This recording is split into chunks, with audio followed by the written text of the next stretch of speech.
Hello everyone and welcome to the Gunpla Network. I'm the Spicer and today's review of the Real Grade Freedom Gundam comes to you courtesy of those fine folks over at Canadian Gundam. Canadian Gundam is your one-stop shop for all things Plamo and Gunpla here in North America. With a vast catalog, flat rate shipping to the US and Canada, and a private warehouse option, they've got you covered for any situation.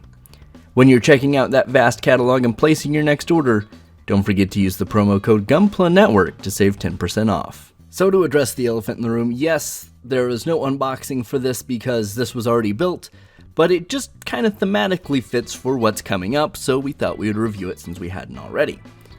So, to allude to that, the next month of content, or at least the next several videos that I will be doing, are all going to be focused around the Kira Gundams from Seed.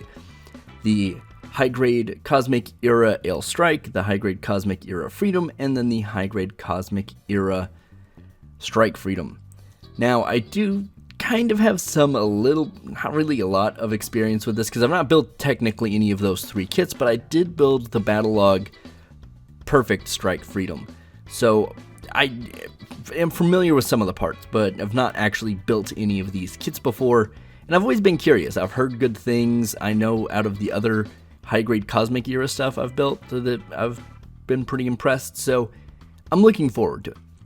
But we thought we would start with the Real Grade Freedom to kind of ease us into the Kira Gundams here, and I have to say, this is, much like the Justice, one of the kits that I appreciate picking up every so often, like for this review and in this instance, and then immediately remember why I never picked them up.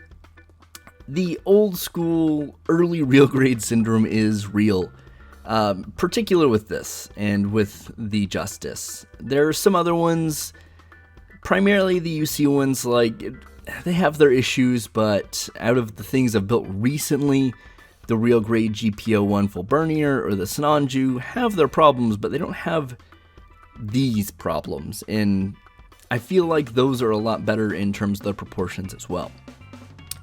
Now, in terms of the actual kit itself, early real grade, you're going to have the kind of plasticky inner frame. It's not hard plastic per se. It's okay. It does kind of wane over time in terms of its strength. You'll see that a little bit in the arms, particularly here, and the wing parts like to pop off, so kind of keep that in mind. They hold steady most of the time. You may have to push them back together a little bit because they do like to span out, but this is something I built a fairly long time ago, maybe last year, the year before, so I may not have cleaned all the nubs to perfection. That might cause some of those issues. But anyway, I digress. Visually speaking, starting off, head down, it's good. Like I said, the proportions are not quite as on point. I think both of the master grades, and ideally maybe the high grade, will do this better. I do not know why.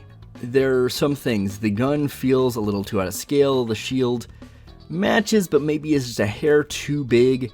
The legs don't feel proportional. I feel like maybe they should have been slightly longer. And being stronger would have helped a lot because that backpack weighs things down. But in terms of proportions, those are the big issues. The head, I think, is a little off, but it's not too bad. I think it's one of the more passable parts of this kit.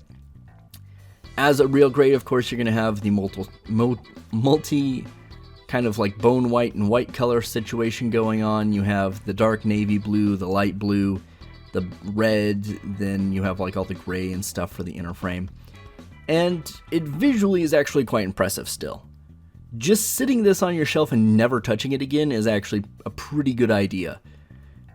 When you're handling it, you notice those proportional issues a lot, but when it's just on a shelf, I'm looking at it right now as I'm actually speaking, and it looks good. Like, I've got it right in front of my Master Grade 2.0 Freedom, and they go together fairly well.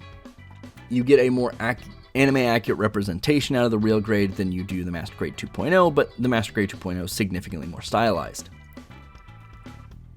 Visually speaking, just that is it. It is good.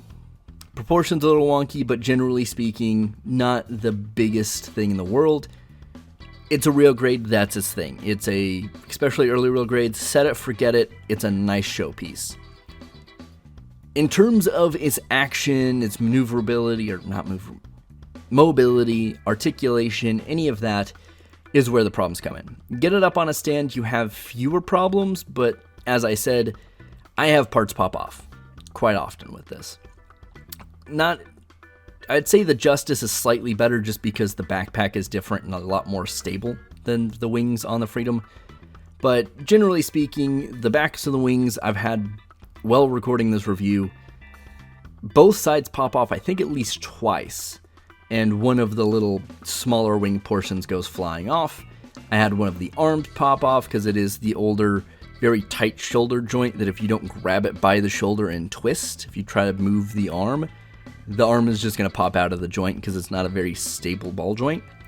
It also lacks strength, so you're also not seeing a lot of extended arm poses here because, well, they don't like to hold anything like the shield or the beam rifle.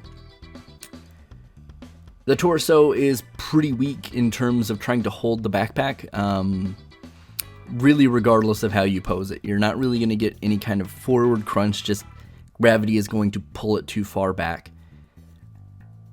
That's not terrible, but you're still going to have the issue on the stand, so kind of keep that in mind. You're maybe going to have to orient the stand slightly differently.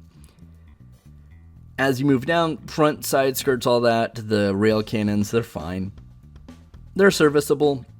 I didn't really do anything here with them. I was kind of getting a little frustrated with parts popping off, so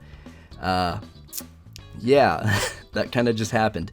But from what I remember, they unfold actually fairly pleasantly. They line up. There's a little handle if you do want to kind of pop them in the hands. You can do that.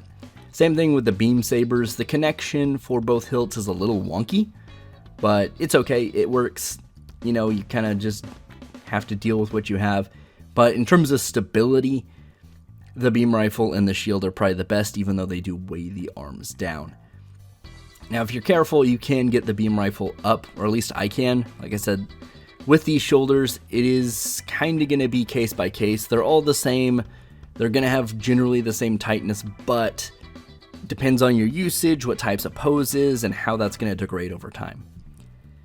The legs are very tight in terms of the knee, so you're going to be very careful when moving that. You do have some moving armor parts. You have the little thruster flap on the back, which is kind of cool. As you notice, I kind of have them closed accidentally in a lot of these shots, but they do pop open. There's a little thruster there. And then the feet, they're serviceable. They stand just fine. You can put this on the ground flat foot and it works, but you do have to work with the wings a little bit. But generally speaking, this is, and we'll find out with the high grade when I get to it. A side note, if you have built any of those, let me know in the comments down below your thoughts and if there's anything I need to look out for. It would be greatly appreciated, just so I have a heads up and kind of can mentally prepare myself. But if you want something 1/144 scale, you're a big Freedom fan, I think this is probably your go-to. Visually speaking, it's probably going to be the best looking one. It's a real grade, that's its whole gimmick. If you want to pose it a lot, I would probably go high grade. I haven't built the high grade, but generally knowing how this works, I would say the high grade's probably going to be significantly more stable and be able to pull off a lot of the poses that one would like for the Freedom significantly easier. But that's your call. I think if you're a Seed fan, Freedom fan, 1/144 scale fan, go for it. If you were purely just a Freedom fan and want a Freedom, I would do one of the master grades personally. But this is not a bad option if you don't have the space or the master grades are too prohibitively expensive because they can get pricey pretty easily. So it's not the worst thing in the world, it's not the best thing in the world, but it depends on what you want. You're a visual person, yes. If you're a posing person, probably go the high grade, but we'll find out, won't we? Anyway, I've been the Spicer here for the Gunpla Network. Please let me know if you have any comments down below. I will do my best to answer them. But friends, stay safe and keep on building.